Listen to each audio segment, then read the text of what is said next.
Bonjour et bienvenue sur la chaîne Jessie Japon. Aujourd'hui dans cette vidéo je vais vous parler de mon arrivée au Japon. Et il s'en est pas mal passé des choses. Vous allez voir tout de suite.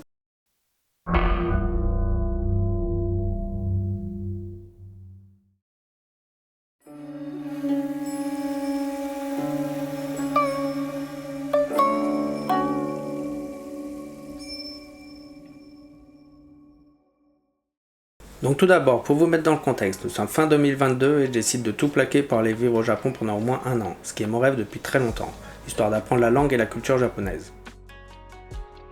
Après l'inscription dans une école et l'obtention de mon visa étudiant, je me prépare donc à partir au Japon pour avril 2023. Donc je réserve mon billet d'avion, 16 heures de vol avec une escale à Hanoï au Vietnam.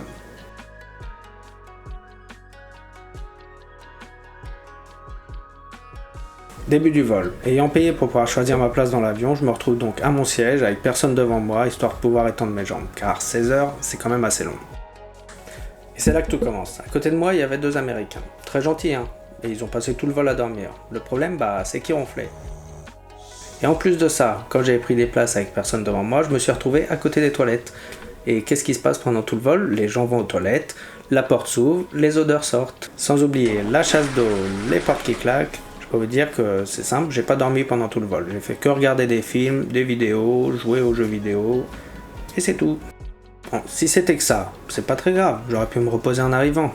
Seulement, j'étais loin de me douter que c'était le tout début de mes problèmes. La journée a été super longue. Donc là me voilà à Hanoï, et à la base j'aurais dû avoir 1 heure pour pouvoir faire mon changement d'avion. Seulement, comme le premier avion avait un peu de retard, je me suis retrouvé de 1 heure à 30 minutes. Donc là un peu de stress. Je me dis 30 minutes ça devrait largement être suffisant. Et je sais pas pourquoi, avec la fatigue et tout ça, je me suis mis à suivre tous les gens de l'avion, en pensant qu'ils allaient tous aller à Tokyo et faire le changement. Sauf que au moment donné, je passe la douane, puis je vois les gens ils vont chercher leur valise. Je me dis c'est bizarre. Je me dis c'est peut-être normal. Je continue, je suis les portes, et là j'ouvre une porte.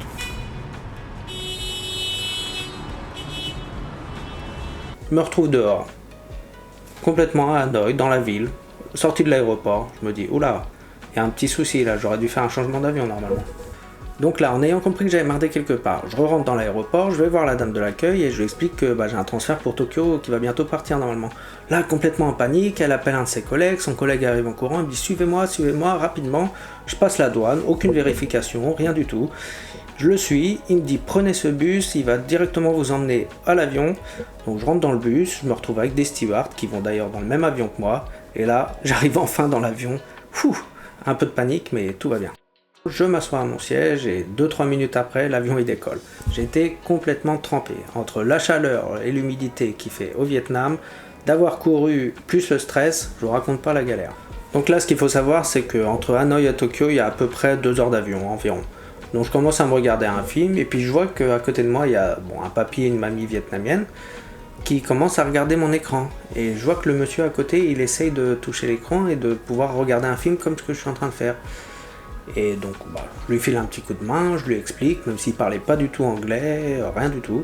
Donc je lui explique en lui montrant, super gentil, la dame très très très reconnaissante, elle était là, merci, merci, merci. Et là, elle commence à sortir des bonbons de sa poche. Je lui dis c'est gentil. Je prends un de ses bonbons, j'essaye de l'ouvrir. Je sais pas depuis combien de temps elle avait ses bonbons dans la poche, mais le papier il était resté collé, impossible à retirer le papier du bonbon. Puis moi, par politesse, je voulais pas jeter le bonbon. Donc je commence à le manger. Et là, les bonbons, ils étaient vraiment horribles. Donc là, discrètement, je retire les petits bouts de papier qu'il y avait sur le bonbon. Et la dame, comme elle voit que j'étais en train de manger son bonbon, elle m'en ressort 4-5 autres de sa poche. Je lui dis, mais dans ma tête, j'en veux pas, désolé. Mais bon, je pouvais pas lui dire. Donc je les accepte, je les mets dans ma poche. Et bon, à peine arrivé à Tokyo, dès que j'ai vu une poubelle, ils ont fini là-dedans. Donc là, le deuxième vol se passe très très bien. Bon, à chaque fois que je jette un petit coup d'œil sur le côté, il y a le papy et la mamie qui me font des grands sourires et qui n'arrêtent pas de me dire merci. Moi, dans ma tête, je suis là, pitié, me donnez pas d'autres bonbons, j'en veux pas, s'il vous plaît. Et donc le vol se passe très bien. On arrive enfin à Tokyo et là, enfin.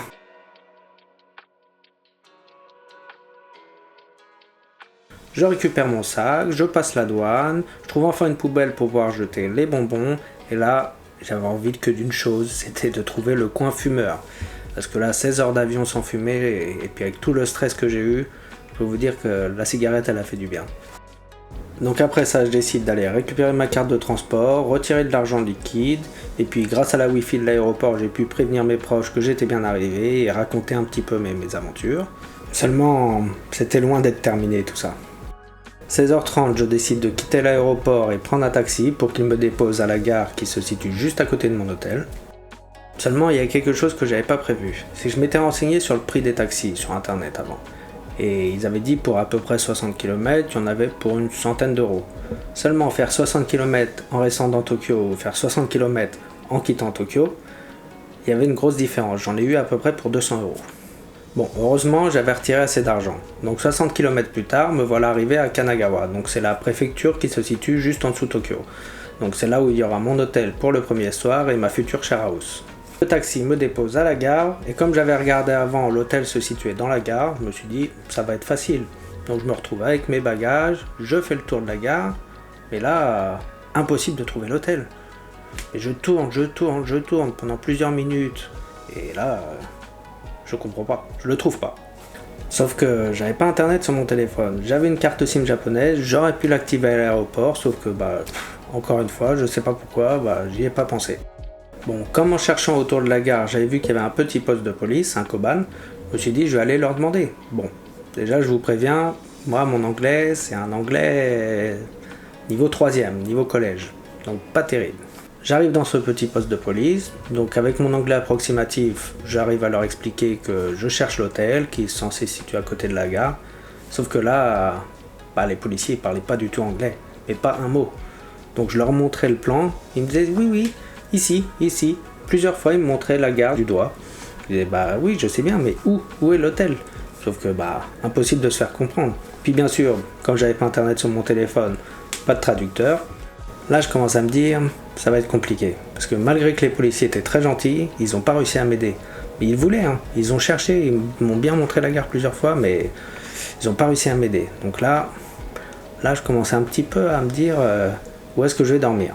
Donc je décide de chercher par moi-même, je cherche tout autour de la gare, je rentre dans la gare, je trouve rien du tout, je m'éloigne même un peu plus de la gare, seulement j'avais un papier qui disait que c'était à la gare, j'avais même un petit plan, et impossible de trouver. Mais bon, je perds pas espoir, je retourne dans la gare, je tourne partout, des moindres petits coins, je cherche.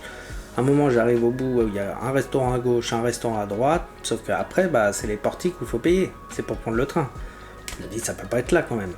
Donc, je prends pas le risque, je retourne tout autour, et là, impossible à trouver, ça continue. Bon, là, je vois un banc, donc je décide de m'asseoir un petit peu, parce que je me trimballais ma valise, mon sac à dos, ma sacoche à PC, et j'avais un gros sac plastique avec plein de choses dedans. Surtout qu'au Japon, en avril, il fait quand même assez chaud et lourd. Et puis, l'humidité, je vous en parle pas. Et là, une petite mamie vient me voir. Bon, elle avait dû voir que j'étais un peu perdu. Donc, elle vient me voir. Avec un petit peu d'anglais, elle arrive à me faire comprendre qu'elle veut m'aider. Donc je lui montre le plan, je lui explique que je cherche l'hôtel qui est censé être dans la gare, que je trouve pas du tout. Et donc elle regarde avec moi, elle commence à chercher autour. Et là d'un coup, son mari arrive. Un vieux monsieur, il vient, il l'attrape par le bras et il me dit non. Et puis il commence à partir. Je me suis dit, quand même pas de chance pour une fois qu'il y a quelqu'un qui veut m'aider. Et non. Et les Japonais sont pas du tout comme ça normalement. Depuis plus de 2 ans que je suis au Japon, je suis tombé que sur des gens bienveillants. Seulement ce jour-là, ça devait pas être mon jour. La seule personne qui a pas été forcément très cool, c'est tombé ce jour-là. Bon, après quelques minutes de repos, je décide de me remettre à la recherche de l'hôtel. Parce que déjà, j'avais pas envie de dormir à la rue. Puis surtout, il faisait une chaleur, j'avais envie de me poser dans un lit tranquille, prendre un bain, être fou. Surtout que je vous rappelle que j'ai pas dormi depuis un long moment et que j'ai transpiré, j'avais qu'une envie, c'était de trouver cet hôtel. Et là, en tournant autour de la gare, je vois 2 personnes qui sont pas du tout japonais. Bon, je me suis dit, j'allais les voir, au moins il y a plus de chances qu'ils parlent anglais. Donc je vais les voir et je suis tombé sur 2 Australiens, je les remercierai jamais assez en tout cas. Et je leur dis, je suis perdu depuis des heures, je cherche cet hôtel, impossible à trouver. Et là, ils me disent, mais oui, mais on connaît, justement, il est très très dur à trouver cet hôtel, on y a déjà été une fois, pareil, on a eu du mal à le trouver. Donc là, dans ma tête, je me dis, enfin des gens qui vont pouvoir m'aider. Et puis là, le mec, justement, l'Australien, il me dit, viens, suis-moi, je vais te montrer où c'est. Donc je commence à les suivre, et là, j'arrive, vous vous rappelez les deux restaurants, juste à côté de l'entrée de la gare, il y en avait un à gauche, un à droite. Et en fait, l'hôtel, il était au 2e étage du restaurant de gauche. En fait, il fallait rentrer dans le restaurant, et une fois à l'intérieur, tu voyais un écriteau qui disait « Accueil de l'hôtel, 2e étage ». Mais comment tu veux le savoir quand tu connais pas? Et en fait, dans la malchance que j'ai eue de cette journée, eh ben, j'ai eu la chance que ces 2 Australiens, ce jour-là, en fait, ils habitaient dans cette ville il y a très longtemps, et ce jour-là, ils ont décidé de revenir dans cette ville, histoire de se faire un petit restaurant, quelque chose. Et moi, je tombe dessus, pile au bon moment. Franchement, j'ai quand même eu de la chance dans cette malchance. Donc une fois arrivé à l'accueil de l'hôtel, je récupère les clés de ma chambre, je m'installe dans la chambre, et là je me dis, ça y est, enfin, je suis tranquille. Sauf que, comme si ça suffisait pas, fallait bien une dernière chose pour conclure cette journée. Donc une fois tranquille dans la chambre, je me dis, bon, je vais mettre la Wi-Fi sur mon téléphone, au moins pour activer ma carte SIM japonaise, parce que j'ai besoin d'internet pour l'activer, surtout prévenir mes proches que je suis bien arrivé, et puis le lendemain matin, je dois contacter le manager de ma share house, parce qu'il vient me chercher et il vient me présenter ma share house. Sauf que, petit problème, le mot de passe de la Wi-Fi, tout était en japonais, et oui, il fallait les hiragana et les katakana, sauf que j'avais pas ça sur mon téléphone. Et pour les avoir sur le téléphone, qu'est-ce qu'il faut? Il faut internet. Donc encore une fois, encore un problème de plus. Donc là, qu'est-ce que je fais? Je retourne à l'accueil de l'hôtel, je vais voir la dame, je lui explique la situation et je lui dis que j'ai au moins besoin d'internet, au moins 2 minutes, même pas 1 minute, histoire de pouvoir activer ma carte SIM, mais après je peux faire tout ce que je veux. Seulement, elle savait pas trop quoi faire. Bon, je pense qu'elle était nouvelle dans l'hôtel. Du coup, 2-3 minutes après, sa manager arrive, je lui explique la situation, et là, elle me dit, exceptionnellement, elle peut me faire une partage de connexion avec son téléphone. Donc c'est ce qu'elle fait, je réussis à activer ma carte SIM, je télécharge le clavier en japonais, et puis je peux mettre la Wi-Fi. Puis surtout, une fois que la carte SIM est activée, je peux faire ce que je veux. Du coup, je retourne dans ma chambre, je suis enfin tranquille, je me pose un petit peu dans le lit, et puis bon, je vais me prendre un bain, je teste les toilettes japonaises, je préviens la famille, tout ça. Enfin bon, cette journée est enfin terminée. Et là, avec tout ce qui s'est passé, je peux vous dire qu'elle reste mémorable pour moi. Juste pour que vous vous rendiez compte du temps que ça m'a pris tout ça. Souvenez-vous, j'ai quitté l'aéroport, il était 16h30. J'étais enfin tranquille dans ma chambre d'hôtel avec internet, il était 22h30. Donc je peux dire que c'était long pour chercher l'hôtel, pour avoir la Wi-Fi, pour le taxi. C'était... Puis j'ai pas dormi la nuit, rappelez-vous, j'ai pas dormi depuis plus de 24 heures. Et bien sûr, j'avais pas dîné non plus. Mais bon, j'avais envie que cette journée elle se termine, j'avais pas envie de sortir et qu'il se passe encore quelque chose d'autre. Donc je me suis couché et le lendemain, j'ai récupéré ma share house. D'ailleurs, pour la prochaine vidéo, on parlera de ma share house au Japon, donc je vous donnerai quelques petits conseils et puis quelques petites anecdotes qui me sont arrivées. En tout cas, je veux que vous sachiez que je ne critique en rien la compagnie aérienne ou bien le Japon. Tout ça, c'est juste mon organisation qui n'était pas super top.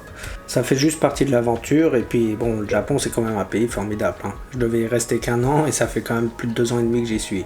Et puis, je compte pas rentrer tout de suite.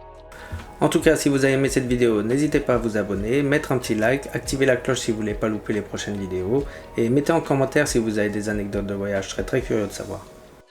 Merci et rendez-vous à la prochaine vidéo. Matane.